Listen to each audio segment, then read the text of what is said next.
بسم اللہ الرحمن الرحیم۔ سروب نام کے جس شخص کو سناخریب نے بابل کا اپنی طرف سے حاکم مقرر کیا تھا، اس نے پرزے نکالنے شروع کر دیے تھے۔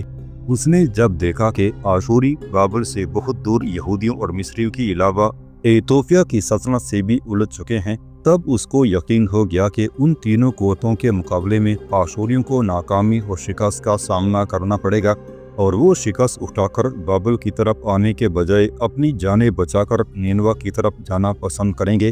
سروب کو علم تھا کہ مصر کی سلطنت ایک بہت بڑی طاقت ہے اور ایتھوپیا والے بھی بہترین قوت رکھتے ہیں، اور پھر مزید یہ کہ اسرائیلیوں کی سلطنت یہودیہ کا بادشاہ حزقیہ بھی اپنی لشکر میں اضافہ کر چکا تھا، اور مصر اور ایتھوپیا کے حکمران بھی اس کی مدد کے لیے تیار تھے۔ ان حالات میں سروب کو یقین تھا کہ آشوریوں کو شاید نینوا کی طرف لوٹنا بھی نصیب نہ ہو۔ اس ساری صورتحال کو سامنے رکھتے ہوئے سروب نے ایک خود مختار حکمران بننے کا فیصلہ کیا۔ اس فیصلے کا اعلان کرنے سے قبل اس نے خلیج فارس کے کچھ خانہ بدوش اور دیگر جنگجو قبائل سے مشورہ کیا، ان سے رابطہ قائم کیا، انہیں لوگ اور لالچ دیا۔ وہ قبائل آشوریوں کے خلاف سروب کی مدد کرنے پر آمادہ ہو گئے۔ ساتھ ہی اس نے ایلامیوں سے بھی رابطہ قائم کیا۔ اس وقت تک ایلامیوں کا بادشاہ ستروک نتخانجی مر چکا تھا۔ اس کے بعد اس کا بیٹا خزور نتخانجی ایلامیوں کا بادشاہ بنا۔ یہ شخص بھی مختصر سی حکمرانی کے بعد چل بسا۔ اس کے بعد اس کا بیٹا امان میتان ایلامیوں کا بادشاہ بنا تھا۔ اس سے سروب نے رابطہ قائم کیا اور اسے اس بات پر آمادہ کر لیا کہ اگر وہ آشوری کے خلاف بغاوت کرتی ہے، خود مختاری کا اعلان کر دے اور بابل کا ایک آزاد بادشاہ بن بیٹھے۔ اس صورت میں آشوری اگر اس پر حملہ آور ہوں تو وہ آشوریوں کے مقابلے میں اس کی مدد کرے گا۔ ساتھ ہی سروب نے امان میتان کو یہ بھی یقین دلایا کہ آنے والے دنوں میں اگر کسی بھی قوت نے ایلامیوں پر حملہ آور ہونے کی کوشش کی تو جس طرح ایلامی آشوریوں کے خلاف اس کی مدد کریں گے، اس سے بھی کہیں بڑھ کر سروب ایلامیوں کے دشمنوں کے خلاف ان کی مدد کرے گا۔ یہ معاہدہ ایلامیوں کے بادشاہ امان میتان کو پسند آیا اور اس نے سروب کے ساتھ تعاون کرنے کی حامی بھر لی تھی۔ سروب کو جب دریائے فرات پر خلیج پارس تک بسنے والے خانہ بدوش قبائل کی طرف سے مدد کرنے کی یقین دہانی مل گئی، جب ایلامیوں کے بادشاہ امان میتان نے بھی اسے حوصلہ دیا کہ اگر وہ آشوریوں کے خلاف بغاوت کر دے اور آشوری اس کے خلاف حرکت میں آئیں گے تو وہ ان کے خلاف اس کی پوری مدد کرے گا۔ اس حوصلہ افزائی کے نتیجے میں سروب نے آشوریوں کے خلاف عالم بغاوت کھڑا کر دیا۔ اس نے انہیں خراج دینے سے انکار کر دیا اور بابل کا خود مختار حکمران ہونے کا دعویٰ کر دیا۔ دوسری جانب آشوریوں کے بادشاہ سناخریب نے التاکو کے میدان میں ایتھوپیا اور مصر کے متحدہ لشکر کو شکست دینے کے بعد لاخوش شہر میں چند روز قیام کیا۔ اپنے لشکر کو اس نے آرام کرنے کا موقع فراہم کیا۔ اس کے بعد بحر روم کے کنارے اس نے شمال کی طرف کوچ کیا۔ سناخریب کا ارادہ تھا کہ وہ کنعانیوں کے شہر سیدون تک جائے گا، وہاں سے اپنا رخ تبدیل کرے گا اور دائیں جانب بڑھتا ہوا نینوا کی طرف چلا جائے گا۔ سناخریب خوش اور مطمئن تھا کہ ایلامی کو اس نے اپنے سامنے زیر کر دیا تھا، بابل کو دوبارہ فتح کر کے وہاں اپنا حاکم مقرر کر دیا تھا، جس نے اسے خراج دینا قبول کر لیا تھا۔ مصر جیسی بڑی سلطنت اور ایتھوپیا کے متحدہ لشکر کو بھی اس نے بدترین شکست دی اور ان کے سرحدی شہر لاخوش پر قبضہ کر لیا تھا۔ کنعانیوں کا بادشاہ بھی اس کی آمد کی خبر سن کر اپنا مرکزی شہر چھوڑ کر بھاگ گیا تھا۔ ان حالات میں سناخریب یہ خیال کرتا تھا کہ آئندہ کسی بھی قوم کو آشوریوں کے خلاف سر اٹھانے کی جرأت نہ ہوگی، لہٰذا اب سناخریب چاہتا تھا کہ واپس اپنی مرکزی شہر نینوا چلا جائے اور وہاں حکومت کرتے ہوئے اپنی رعایا کی فلاح و بہبود کے کام سر انجام دے۔ سناخریب ابھی بحر روم کے کنارے شمال کی طرف سفر کر رہا تھا کہ یہاں اس کے مخبروں نے اسے سروب کے خراج ادا کرنے سے انکار، اس کے بغاوت کرنے، ایلامیوں کے علاوہ خلیج فارس کے وحشی خونخوار خانہ بدوش قبائل کو بھی اپنے ساتھ ملانے کی خبریں تفصیل کے ساتھ سنا ڈالی تھی۔ یہ خبر سن کر فی الفور سناخریب نے اپنے کسی رد عمل کا اظہار نہیں کیا۔ اس نے اپنا سفر جاری رکھا یہاں تک کہ وہ کنعانیوں کے شہر سیدون جا پہنچا۔ یہاں اس نے اپنے لشکر کو پڑاؤ کرنے کا حکم دے دیا۔ جب خیمے نصب کیے گئے تب سب سے پہلا کام جو اس نے کیا وہ یہ کہ اس نے اپنے سارے لشکر کے سالاروں کو اپنے خیمے میں طلب کر لیا تھا۔ جب سب چھوٹے بڑے سالار خیمے میں حاضر ہو گئے تب سروب کی بغاوت خلیج فارس سے لے کر دجلہ کے دوابے تک بسنے والے خانہ بدوشوں اور ایلامی سلطنت کو اپنے ساتھ ملا کر بابل کے حاکم سروب کی بغاوت کی تفصیل کہہ سنائی تھی۔ جب سروب کی بغاوت کے سارے حالات سناخریب تفصیل سے کہہ چکا تب اس نے حارث بن حریم کی طرف دیکھا، پھر کہنے لگا، ابن حریم میرے بیٹے، میں نے تم سب سے تفصیل کہہ دی ہے، اب تم اپنے سارے سالاروں سے مشورہ کرو اور پھر جو معاملہ تم طے کرتے ہو اس سے مجھے آگاہ کرو کہ سروب، ایلامی اور خلیج فارس تک پھیلے ہوئے خانہ بدوشوں کے خلاف ہمیں کس طرح حرکت میں آنا چاہیے۔ یہاں میں تم پر یہ بھی انکشاف کروں کہ آنے والے مخبروں نے مجھے یہ بھی اطلاع کر دی ہے کہ خلیج فارس تک پھیلے ہوئے خانہ بدوش زیادہ تر دریائے فرات کے اندر کشتیوں کے ذریعے نقل و حرکت کرتے ہیں۔ یہ بات بھی فیصلہ کرتے وقت اپنی نگاہ میں رکھنا۔ اس ساری تفصیل کے بعد سناخریب خاموش ہو گیا۔ حارث بن حریم اور دبیس بن بسروت اپنے سارے سالاروں سے مشورہ کرنے لگے تھے۔ کچھ دیر تک خسر پسر ہوتی رہی، ایک دوسرے کے خیالات جاننے کی کوشش کی جاتی رہی، پھر شاید سب کسی فیصلے پر متفق ہو گئے۔ اس کے بعد حارث بن حریم نے سناخریب کو مخاطب کرتے ہوئے کہنا شروع کیا، سب سے پہلی بات یہ کہ سروب نے ہمارے خلاف بغاوت اور سرکشی اختیار کر کے انتہا درجے کا احمقانہ عدم اٹھایا ہے اور اسے اس کی کڑی سزا دینی چاہیے۔ اسے گمنامے سے اٹھا کر بابل کا والی بنایا گیا، اب اس نے جو خراج دینے سے انکار کر دیا اور بغاوت پر اترا ہوا ہے تو لگتا ہے اس کی موت، اس کی قضا اسے آوازیں دینے لگی ہے۔ جو معاملہ ہم نے طے کیا ہے وہ کچھ اس طرح ہے کہ ہمیں براہ راست بابل پر حملہ آور نہیں ہونا چاہیے، اس لیے کہ ہم اگر بابل کا محاصرہ کرتے ہیں تو سروب شہر کے اندر محصور ہو جائے گا۔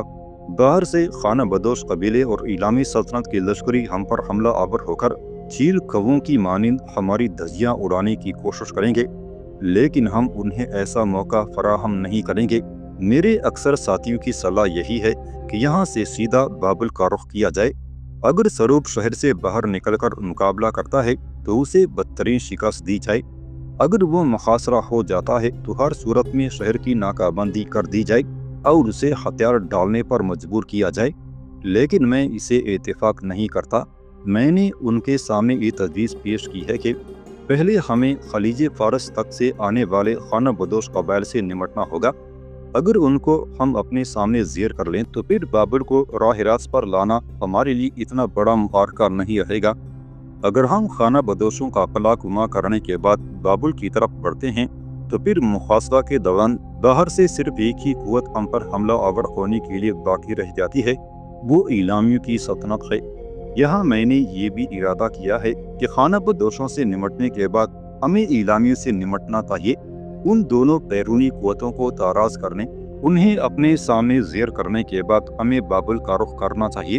اگر ان دونوں قوتوں کو ہم دبانے میں کامیاب ہو گئے تو یاد رکھیے گا، جب ان قوتوں کو تباہ و برباد کرنے کے بعد ہم بابل کا رخ کریں گے تو ہماری پیش قدمی کی خبر سن کر ہی سروب کے پاؤں تلے سے زمین نکل جائے گی۔ ہم نے جو آخری فیصلہ کیا ہے وہ یہ کہ پہلے خانہ بدوشوں سے نمٹا جائے، اس کے بعد ایلامیوں سے اور آخر میں سروب پر کاری ضرب لگائی جائے۔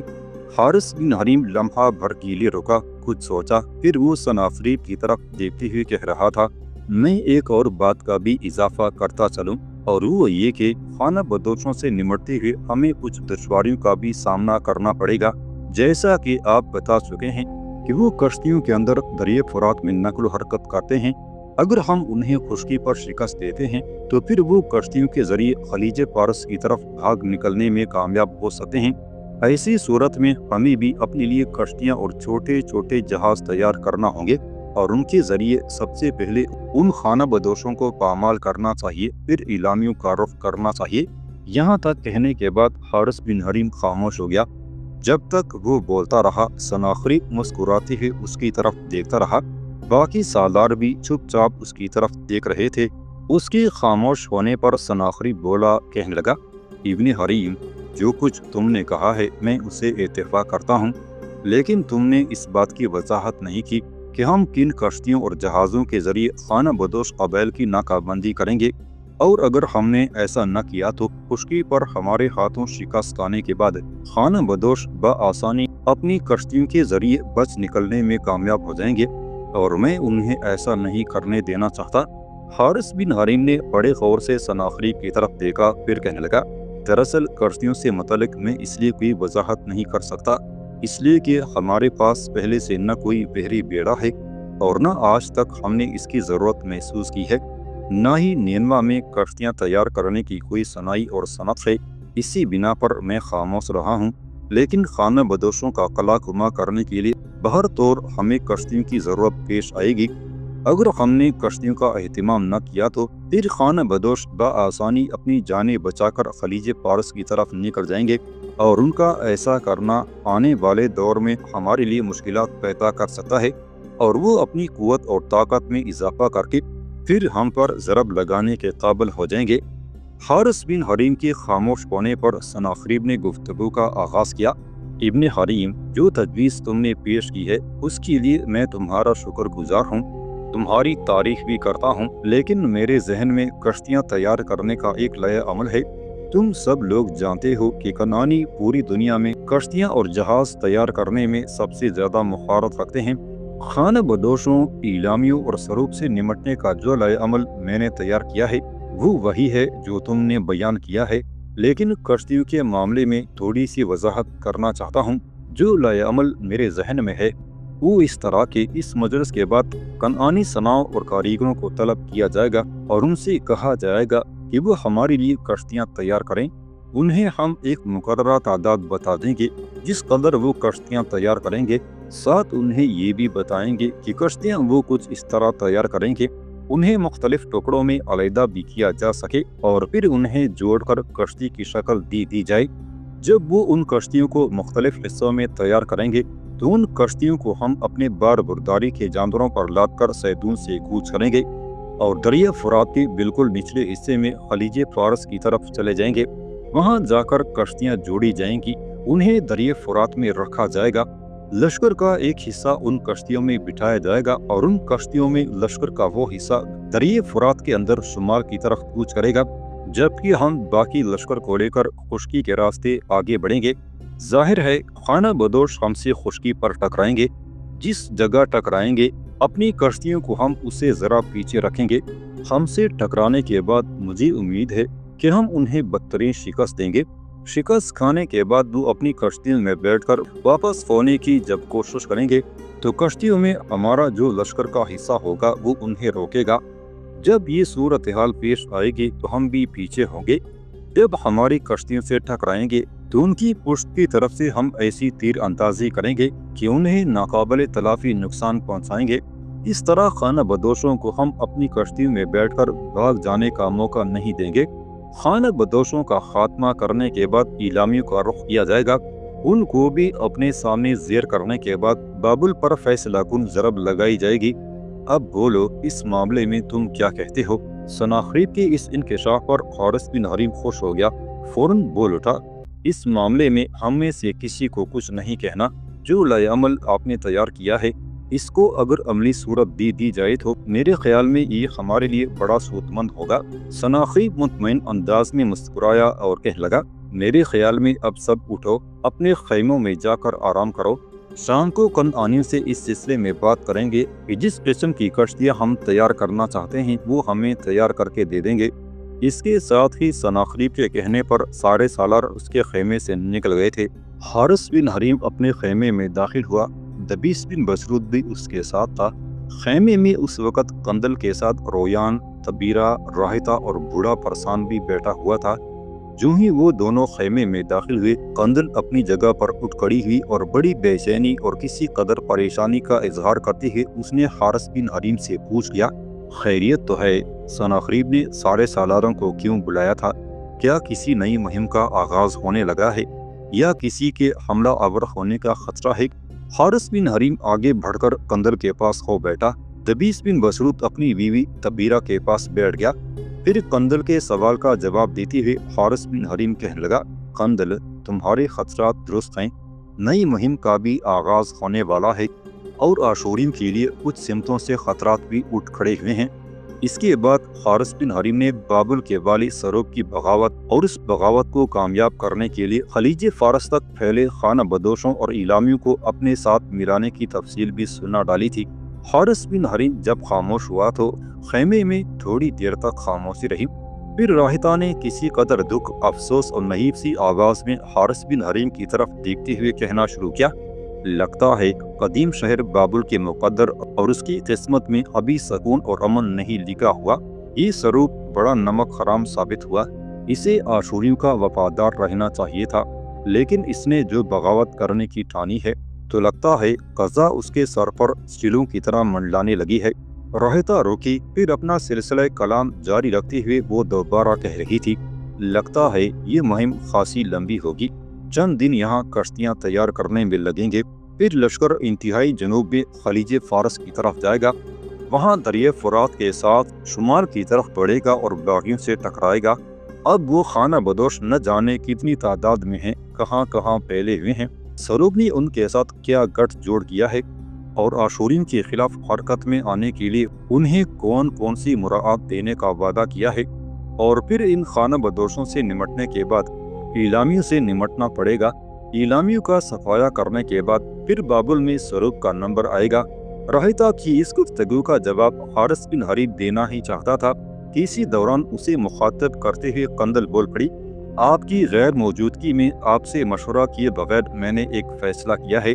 چونکنے کے انداز میں حارث بن حریم نے قندل کی طرف دیکھا، کیسا فیصلہ؟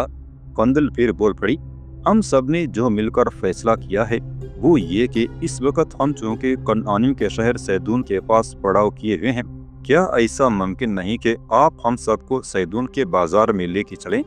کنعانیوں کے شہر کو دیکھنے کے علاوہ یہاں کوئی چیز ہماری ضرورت کے مطابق ہوئی تو اسے خرید بھی لیں گے۔ حارث بن حریم اپنی جگہ پر اٹھ کھڑا ہوا کہنے لگا، اگر یہ بات ہے تو پھر وقت ضائع نہ کرو، اٹھو سیدون کے بازار میں چلتے ہیں، میں خود کنعانیوں کا یہ شہر دیکھنا چاہتا ہوں۔ حارث کے ان الفاظ پر سب خوش ہو گئے تھے۔ قندل، طبیرہ، راہتا، دبیس بن بسرود، رویان، فرسان سب اٹھ کھڑے ہوئے، پھر خیمے سے نکل کر وہ کنعانیوں کے شہر سیدون کا رخ کر رہے تھے۔ آشوریوں کے بادشاہ سناخریب کے کہنے پر کنعانی صناعوں اور کاریگروں نے بڑی بڑی کشتیاں اور جہاز کچھ اس طرح تیار کرنے شروع کیے کہ انہیں کہیں بھی لے جا کر جوڑ کر کشتیاں اور جہاز تیار کر لیے جائیں۔ یہ کام بڑی تیزی سے سیدون شہر میں ہوتا رہا۔ سناخریب، حارث بن حریم، دبیس بن بسرود خود اسی کام کی نگرانی کرتے رہے۔ جب کافی تعداد میں کشتیاں اور چھوٹے جہاز تیار ہو گئے، تب جن کنعانی صناعوں اور کاریگروں نے یہ کشتیاں تیار کی تھیں انہیں سناخریب نے اپنے ساتھ لیا، پھر وہ سیدون شہر سے اپنی لشکر کے ساتھ کوچ کر گیا تھا۔ کشتیوں اور جہازوں کے ٹکڑے جنہیں جوڑ کر کشتیاں اور جہاز بنائے جانے تھے انہیں اونٹوں اور بار برداری کے دیگر جانوروں پر لاد کر کوچ کیا گیا۔ سناخریب نے بڑی تیزی سے خلیج فارس کا رخ کیا تھا، اس لیے کہ اس کے مخبر اسے بتا چکے تھے کہ دریائے فرات کے ساتھ ساتھ خلیج فارس تک پھیلے ہوئے خانہ بدوشوں کو سروب نے اپنے ساتھ ملا لیا ہے، اور وہ خلیج فارس سے سمٹ کر بابل کی طرف چلے گئے ہیں تاکہ سروب کلدانیوں اور خانہ بدوشوں کی حمایتیوں کے ساتھ مل کر آشوریوں کا مقابلہ کریں۔ دریائے فرات کے کنارے پہنچ کر سناخریب نے اپنی لشکر کو وہاں خیمہ زن ہونے کا حکم دیا، ساتھ ہی اس نے ان کنعانی صناعوں کو جنہیں وہ سیدون شہر سے اپنے ساتھ لے کر آیا تھا ٹکڑے جوڑ کر کشتیاں اور جہاز تیار کرنے کا حکم دے دیا تھا۔ بس اس کے کہنے پر کنعانی صناع حرکت میں آئے اور دریائے فرات کے اندر ٹکڑے جوڑ کر وہ بڑی تیزی سے جہاز اور کشتیاں بنانا شروع ہو گئے تھے۔ سناخریب نے جو دوسرا بڑا کام کیا وہ یہ کہ اس نے اطراف میں اپنے تیز رفتار مخبر پھیلا دیے تھے تاکہ وہ خانہ بدوشوں کے علاوہ کلدانیوں اور ایلامیوں کی قوت کی نقل و حرکت سے بھی آگاہ کریں۔ دوسری جانب کلدانی، ایلامی اور خانہ بدوش بھی یوں ہی ہاتھ پر ہاتھ رکھے نہیں بیٹھے ہوئے تھے، ان کے طلایہ اگر اور نقیبی بھوکے گھیدوں کی طرح ادھر ادھر منڈلاتے ہوئے آشوریوں سے متعلق اطلاعات حاصل کرنے کی کوشش کرنے لگے تھے۔ چند ہی روز بعد سناخریب کی طلایہ اگر اور مخبر بہترین اور سود مند خبریں لے کر آئے۔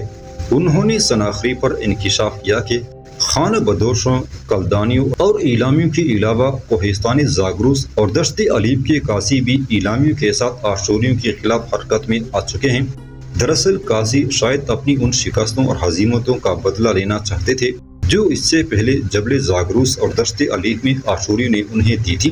اس کے علاوہ سناخریب کو مخبروں نے یہ بھی اطلاع دی کہ بابل کا والی سروق بابل شہر سے اپنے لشکر کے ساتھ نکل چکا ہے، ایلامی بھی اس سے مل چکے ہیں انعامیوں کے ساتھ قاسی بھی ان سے آن ملے ہیں اور سب اس جگہ آ کے پڑاؤ کر گئے ہیں جہاں خانہ بدوشوں نے ان سے پہلے ہی پڑاؤ کر رکھا تھا۔ اپنے مخبروں کی سود مند اطلاعات کے بعد سناخریب نے فی الفور اپنے سالاروں کا اجلاس طلب کر لیا۔ یہ اجلاس کھلے آسمان تلے دریائے فرات کی ریت پر طلب کیا گیا تھا۔